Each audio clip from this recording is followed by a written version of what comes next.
akin. Ako po si Maharlika, dating supporter ng Marcos administration, nangulol, umasa sa unit team. Yes!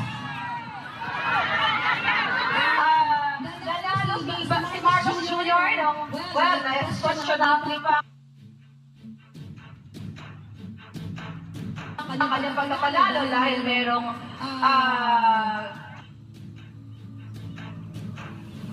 sila yung kasi yung mga media ay hindi yan inuulat. May mga media ba dito? Meron! Dito!